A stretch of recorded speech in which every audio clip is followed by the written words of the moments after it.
So, dear listeners, this is the dreaded Circular Saw, Series 5, Episode 4. And if you're interested, which I'm not, it's Pod 32. That was good. Thank you very much. Yes, well done. Would like to become an actress. Do you think I there's think any that's chance? going to take a bit more time, to be Oh, I honest. suppose. Yeah. So, can I just say that at the very beginning of this, I was extremely impressed by Gorden Rene's double-speed monologue. Yes. It was so fast because they were in this emergency situation because they've been bombed, and no, they haven't. No, they have bombed. They have actually bombed. They're the bombers as opposed to the bombees. Gruber's room, yes. And so there is great panic going on, and so he does this very fast monologue to explain to everyone exactly what's going on. And skillfully and funny. Yes. It was, and dressed as a fireman, wasn't he? Yes, so he was dressed as a there fireman. to put out a fire, supposedly. Sorry, I didn't mean to talk over you, but it just makes you realise all those times when one's been in rehearsals and directors have given notes and they've said, faster, can you just go faster? Yeah. And you can see that you could double your speed in everything you do and it would be much more interesting. Yes. And you gave me this note yesterday yourself, when we were shooting something quite else. You said, faster and funnier. Yes. Did you do it? Yes, I did as I was told. I always do when Kim speaks to me. Yes, she's quite... Faster and funnier. Quite scared of her, aren't we? Absolutely no mercy at all. You were once again in your room and you had to wear the same dressing gown I twice. know, That it was must such have a been penance. hell. I think that's terrible. I think you should have complained to the designer. I've already worn this thing once. Why have I not got a new silk dressing gown?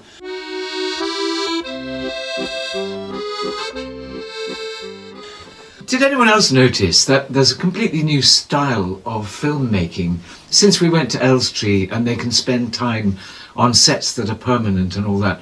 It's almost got a kind of cinematic quality about it. Yes.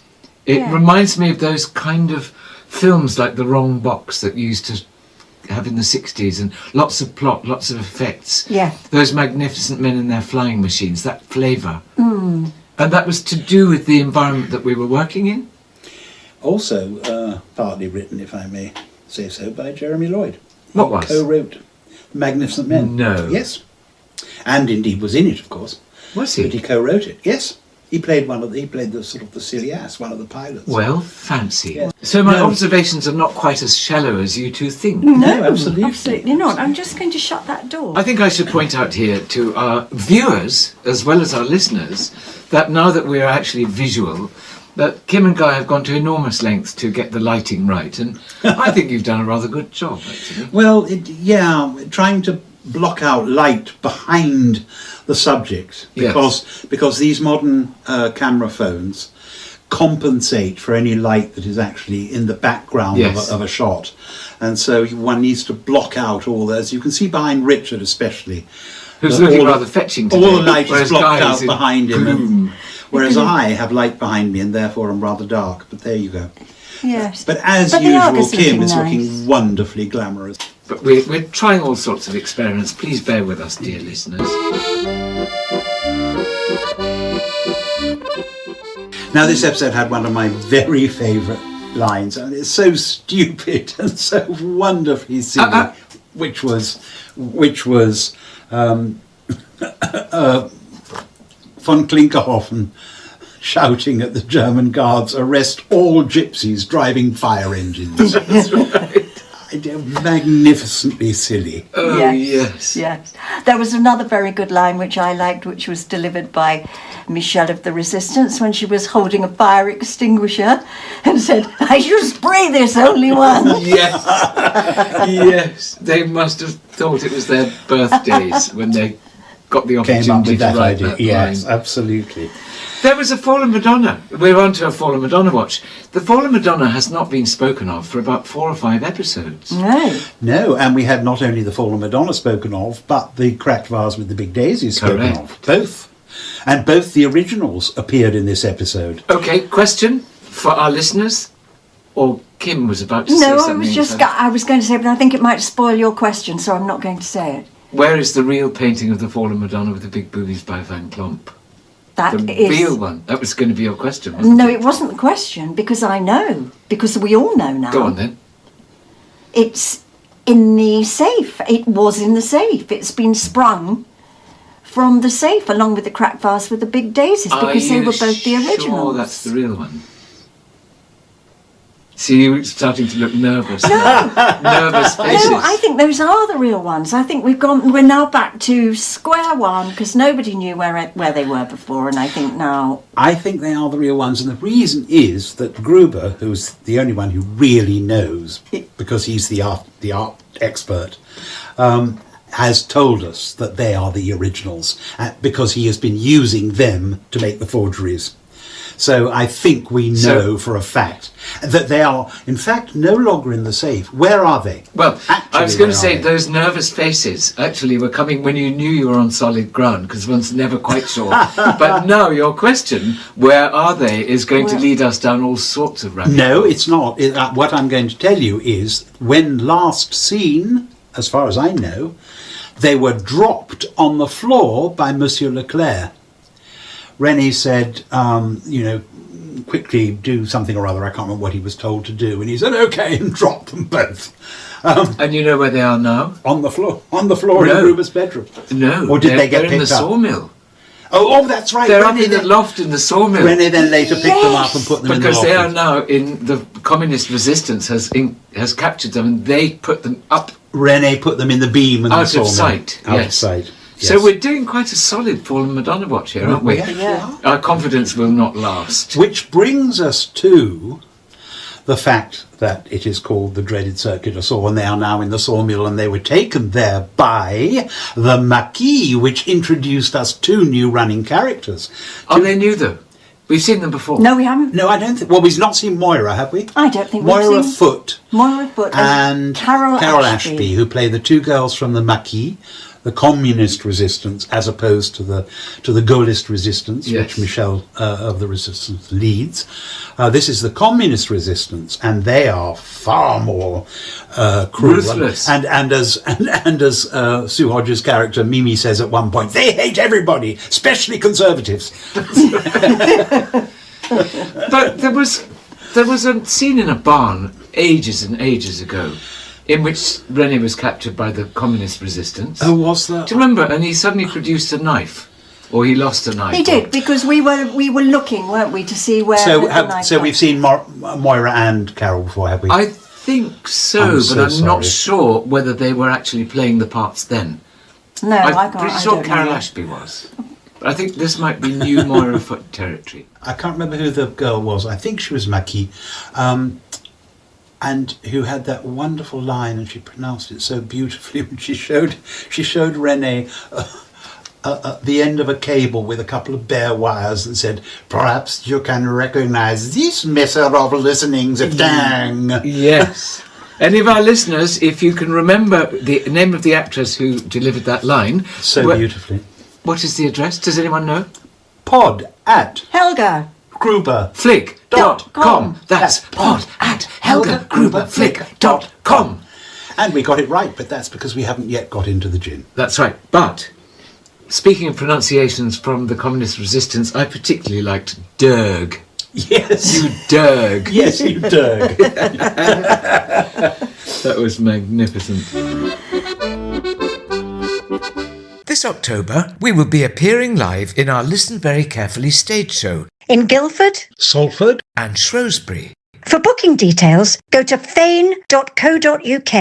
That's F for Fanny A for Alphonse. N for Nouvion. and E for Engelbert.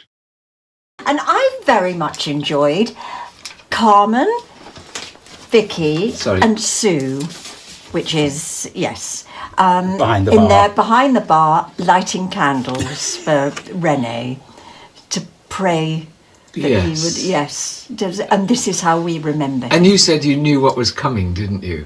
I think it was I. It was Guy. When I said, we know what's coming, don't when Edith we? put a candle on the bar. Yes, you better. Well, when Edith put on the bar a very modest-sized candle and lit it and said, I use this candle to show how I remember him, and lit it. And then, of course, Yvette produces a larger candle and says, this is how I remember him, and lights it. And then Mimi produces the most enormous candle, which looks like one of those things that's lit in a cathedral. Yes. And it was practically as big as she is. And that's because she was half the size of the others. So this is how she remembers Renee. and the look on the faces of both Madame Edith and Yvette when this enormous candle was produced. Yes. The absolute horror. But you've only been here 2 weeks.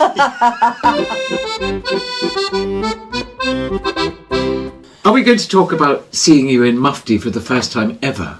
You could. With a pink tie, I noticed. Was that With a Savile Row job? rather Were you fetching marched? pink tie. Well, I can't remember. No, I wasn't marched to Savile Row. I think they brought it to the studio. Must have been in the right-hand column. Yes. Actors who make a fuss, they don't get taken to Savile Row. Not at all. I was very lucky. I got lots of new costumes, but I think that suit was made for me. But I think it was brought to the studio as far as I remember. Clearly, one who made a fuss. If anyone was listening last week, All right, I made a you'll fuss. understand the reference. All right, I made a fuss.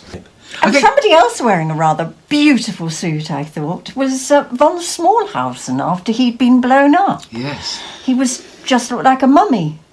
Yes, that's. But in between, after we'd been blown out of Gruber's closet. Gruber's closet. We were wearing the most exaggeratedly shredded. They were almost like extras from Les Miserables, weren't they? Were shredded costumes. Yeah. And it was lovely the way that just the outer costume gets blown off, leaving you in your scanties. In your scanties, yes. And of course, it had to be, hitherto it had always been Gruber's wardrobe. Yes. But then they had to get a reference at the end to Gruber's closet. Of course. Jeremy Lloyd at his finest. And then Flick and Helga with Gruber. And then Flick and Helga with von Smallhausen in the corner had a rather wonderful scene, didn't they? Oh, yes. Yes. Remind me? Well, Herr Flick's sitting with his head bandaged, and in comes Helga. I can't remember, actually. Yes, I had to make you a cup of tea. Yes, that's right. And this is when we saw von Smallhausen completely wrapped in bandages. Lying on his face, that's right. Lying on his face. And you say that you've used Gestapo tweezers to pick out bits of wardrobe out of his body for all morning. I'd love to know what Gestapo tweezers look like. Yes. They're probably just the same, but with a swastika on, like the teapot. Yes. Yes. The teapot had a the swastika teapot. on Yes, it. of course it did. Yes. And and then right at the very end, and I say, "Would you like some tea?" And von Smallhausen sticks his head up and says, "I like Lapsang Souchong." Oh God! And that's when they set up. Herr Flick sets up Helga to go and seduce Gruber, which leads us into one of the most glorious scenes that you two have had together in the cafe, and it turns into poetry, doesn't it? Yes. It's isn't it a send up of Cole Porter? Yes. Yes. I like Berlin in June. How about you? I like New York in June. How about you? I like a Gershwin tune. It was just glorious, wasn't it? What fun that was, It was to play. lovely. And we hardly ever have scenes together. We do don't. I mean, And- we do stand in the Colonel's office sometimes, but usually just giving each other dirty looks. Yes, well, or we're both a part of a scene which doesn't actually feature us really. Yeah. We're just both there. But one thing that I thought of immediately when I saw that scene again, which I thought was so beautiful between the two of us, was I thought these two, of course, end up getting married. They fall in love and they get married and they have children. So this is the first time I've looked at you and thought. And I haven't thought, oh, well, woman of the opposite sex, I'm totally uninterested. But I thought, oh, actually, you are rather attractive. And I'm not sure that I'm entirely gay after all. I might swing both ways. Helga has that effect on She has that effect on everybody. Even von Smallhausen got a bit interested, didn't he? was always trying to have a go, wasn't he? And then get slapped down. She's irresistible. Irresistible to everyone. Is the sausage in the pantry? Oh no, that's going back to where is the sausage? We haven't had any sausage. There's been no sausage reference. No. Yes, there was. I'm sorry, I have to dispute both of you. In the Colonel's office, he says the painting is hanging up in a sausage in René's parlour. pantry. Pantry, sorry. I've got it written down Yes. here. It must be right. Yes, René's pantry. Yes, you see, so you thought you'd Okay. folded away the But I whole don't Paul think- Madonna thing, and there's already a little bit of distraction. Did he say a sausage, or did he say the Knockfirst sausage? Just a sausage. didn't Well, it? then, No, I don't but think that he's saying counts. the painting is in the sausage in René's pantry. But we know that's a forgery. You say that. You say that. I love that nervous thing that goes on your faces. No. Because No, I know no. less than anybody else, probably in the entire audience, We know it's where in the Fallen Madonna. We know it's in the circular saw barn. I'm totally rubbish. Oh no, I was good at that bit. But generally, when it comes to the Fallen Madonna and where it is now, you two are much better. But your little faces go, oh no, are we going down the Fallen Madonna That rabbit hole. Yes. And even though you're far better at it than I am, there's a flicker in the eyes. You have to think, Yes. definitely. But yes, no, they are in the sawmill at the moment. All right, so here's a question for you. The sausage that's hanging up with a painting in René's pantry, how did it come to be there? Now that you've got that flicker behind the eyes again, I can see it. And for our viewers, you will see it for yourselves. It's one of Gruber's forgeries, which he has given to the Colonel, pretending it's the real painting, and the Colonel has given it to René and forced him to hide it in his pantry. Pretty good. When? Last week. Last month. No, I don't know when. I think 10 out of 10. I think that is pretty Yeah. damn good. Because I Excellent. wouldn't have been able to answer that, nor would Kim. No. So I think that's 10 out of 10, full marks. Well, good for me. At last I get a little pat on the back. A little credit, yes. Congratulations and celebrations. At the end of the episode, Madame Edith steals my little tank. That's right. And she and Yvette and Mimi climb in and eventually when they decide that Madame Edith has to drive because poor Mimi can't reach the pedals. That's right. She puts on my goggles, which she seems to have stolen. I don't know where she got them, but she looks like a demented frog. And she drives away in my little tank. And she gets as far as the other side of the town square where she demolishes the pissoir, Yes. in which is the policeman who has the lovely curtain line. Yes. Does he not? Got to do it. Which is... Can you do it for me? No piss for the wicked. That's right. No piss for the... Only because I had it written down here. No piss for the wicked. Yes. And that's the curtain line, which is really, truly good. One of the best. Very good. Very Yes. good curtain line. Also, of course, there's a kind of coda, which I think is very charming because it says a great deal.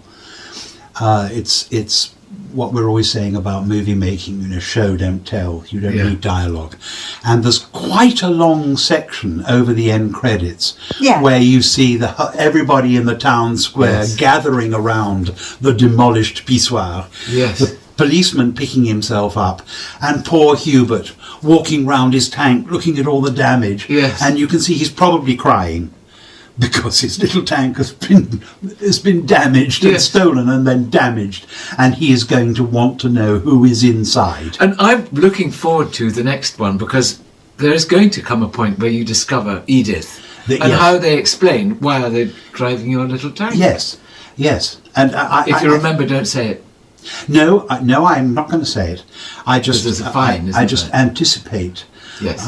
him wanting to know who is inside and who has stolen his little tank. That's going to be fun. I have a feeling that in this big series, we also get a few little cliffhangers like that to take us from one episode to the next.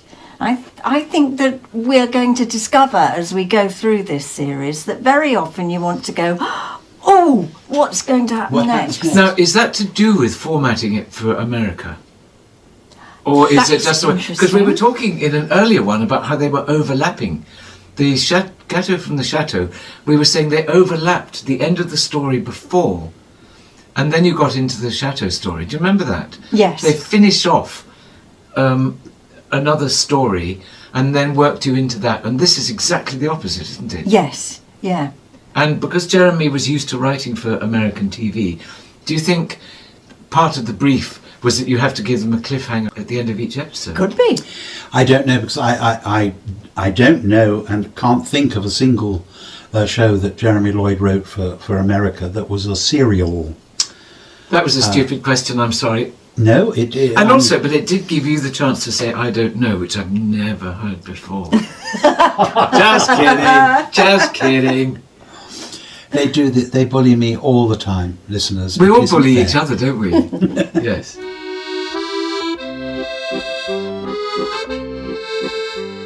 Have we got another letter we might give the delight the listeners with? Yeah, we could do. Here is. I have a theory and a question. I recall that Jeremy Lloyd said when he worked on Rowan Martin's Laughing, he was given the job because the producer thought 6'4" Jeremy and 5'4" Henry Gibson walking down the corridor would be funny. So I wondered if this was in Jeremy's mind. When Arthur Bostrom and Sue Hodge were in the same scene, they often seemed to be standing next to her. Do you remember if this was deliberate? No, I answered. Yes, it was. But I answered. It was deliberate, but it had nothing to do with laughing.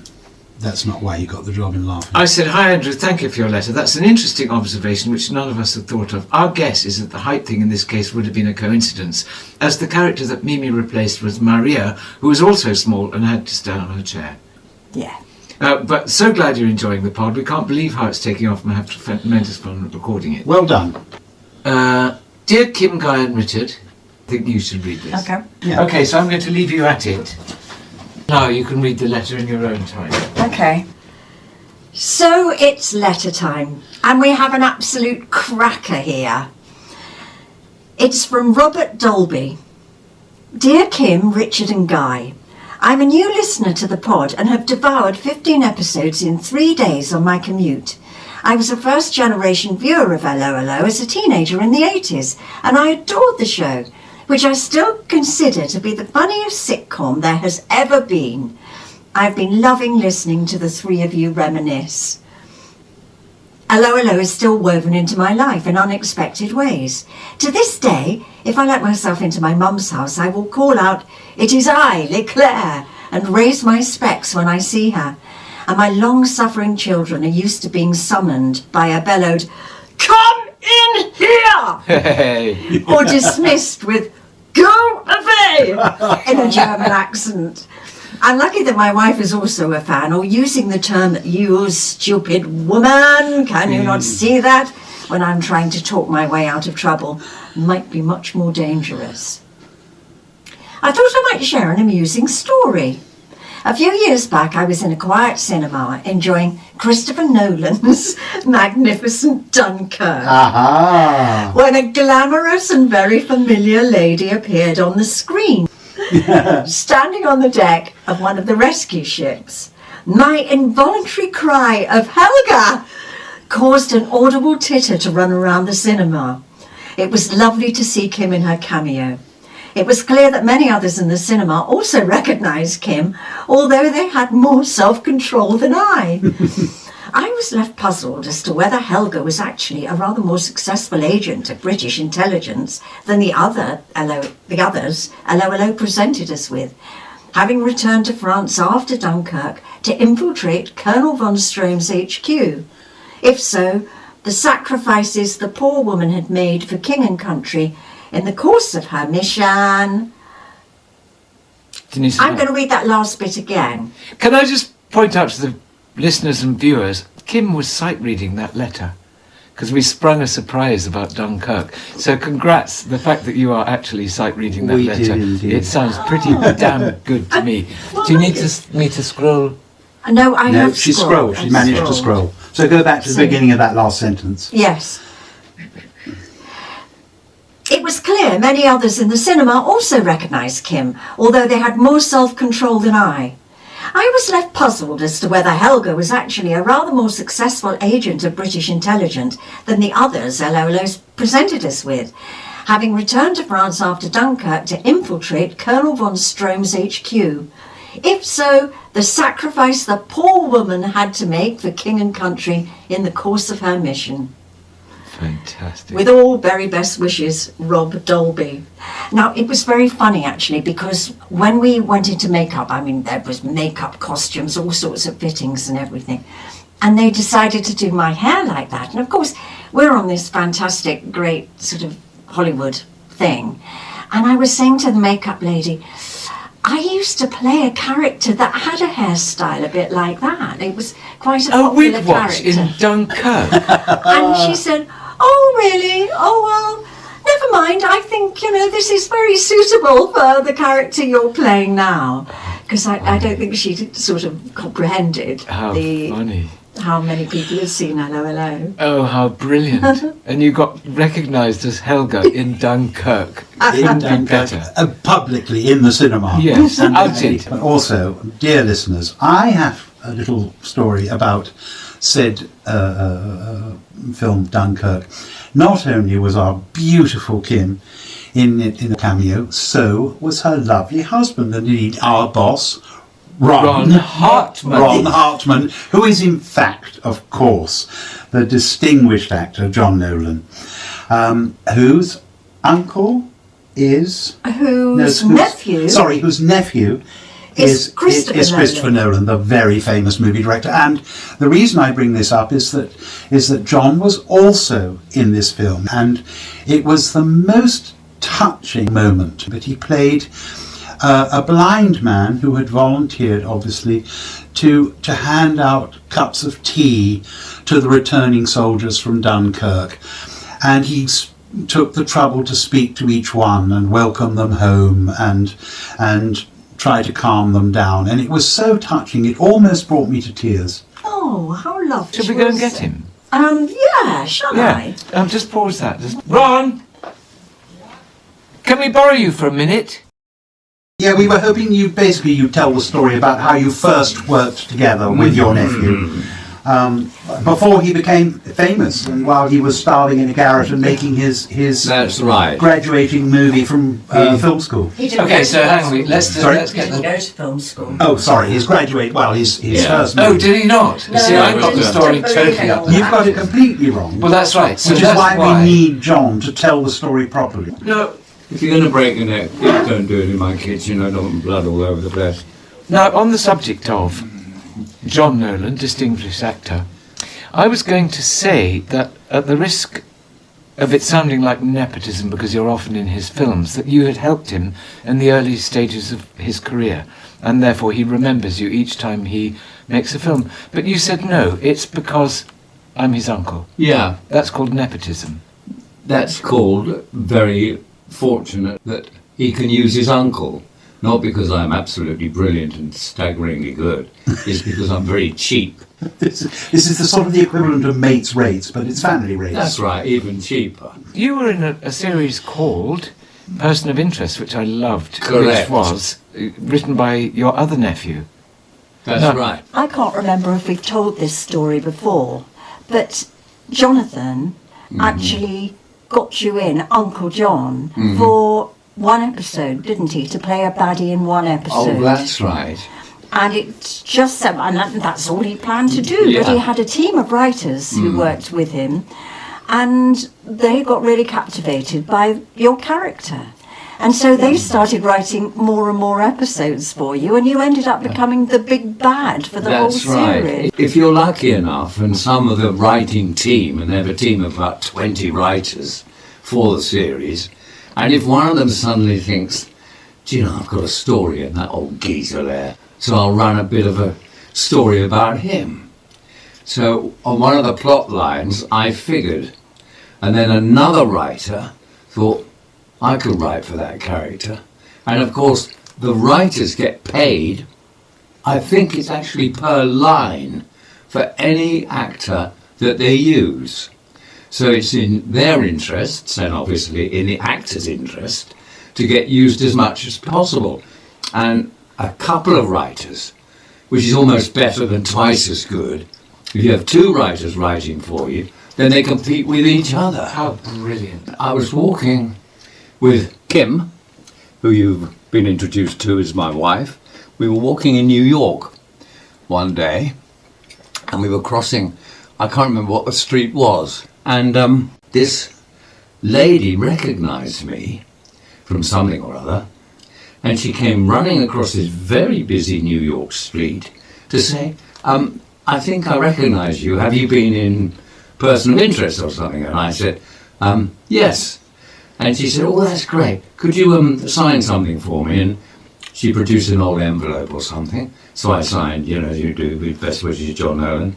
And then without looking, she turned to run back across this incredibly busy street to carry on her life, which wouldn't have been very long, it would be very short, because it was a very busy street. She was running straight into it. So I managed, luckily, for her luck and my luck, I suppose, to grab her sleeve. And I stopped her in the street, just as a massive stream of traffic, New York traffic, not hanging about, went roaring past. So my memory of New York is, for once in my life, I did something really useful. You saved somebody's life. Oh, what a pleasure. Probably, quite selfishly, because she was probably my only fan. And if you've got one fan, you want to hang on to them. We're your fans. And that's not true, because when you used to go into the States, the customs men used to go, we're not going to let you in, you baddie. Yes, that's right. You're so evil, you're not. That's the end of that story. I think that was solid gold. That was pod gold. Thank you Brilliant, so much lovely. for I'm contributing so glad we got you out of to our podcast. And yes, we are delighted. Thank you for your flattery. We're delighted to have had your Ron was actually Beautiful. trying to have a nap upstairs. He was, dragged wasn't him he? out of his bed, but it was well worth it. Has anyone ever told you you look like John Hurt? Get the fuck out of here. Now Patrick McGinty, an Irishman of note, fell in for a fortune and he bought himself a goat. Says he, sure of goat's milk I'm going to have me fill. But when he brought the nanny home he found it was the bill. All the young ladies So, if you have any questions, or answers, Or stories for Kim, Guy or Richard, contact us on pod at Helga Gruber. flick. .com. That's pod at helgagruberflick.com.